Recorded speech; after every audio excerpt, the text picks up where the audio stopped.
tarafa da gel.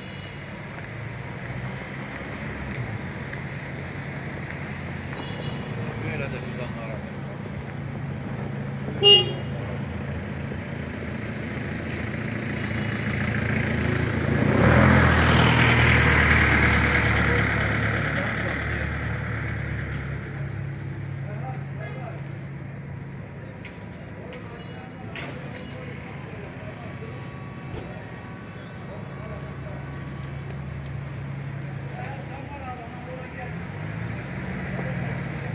Bu işi yaklaşık 25 senedir burada bu civarda yapmaktayım.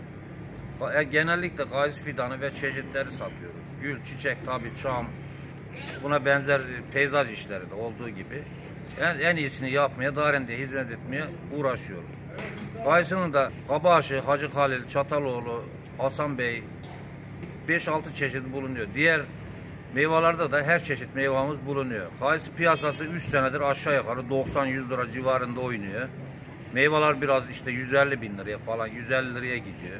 Ama dışarıdan gelen hurmadır, hünnaptır, ıhlamurdur. Bunlar 500 lira. Yani biz burada ürettiğimiz zaman biz bütün sıkıntıları yaşıyoruz. Onların ürettikleri mahsuller gayet güzel para ediyor. Tamam, çok miktarda satılmıyor ama gene de buradaki üreticiye de yazık yani. Bir fidanı eskiden 2 kilo kayısı satılır, bir tane kayısı fidan alınırdı. Şimdi bir kilo kayısı satılıp 4 tane fidan alabiliyorsun. 15-20 yıldır fidan işi yapıyoruz Darende'de. Çiftçimizin talep üzerine fidanlarımızı getiriyoruz. Geçen sene malum 12'den don olaylarından dolayı biraz talep düştü ama yoğunluk yine var. Satışlarımız devam ediyor, siparişlerimiz devam ediyor.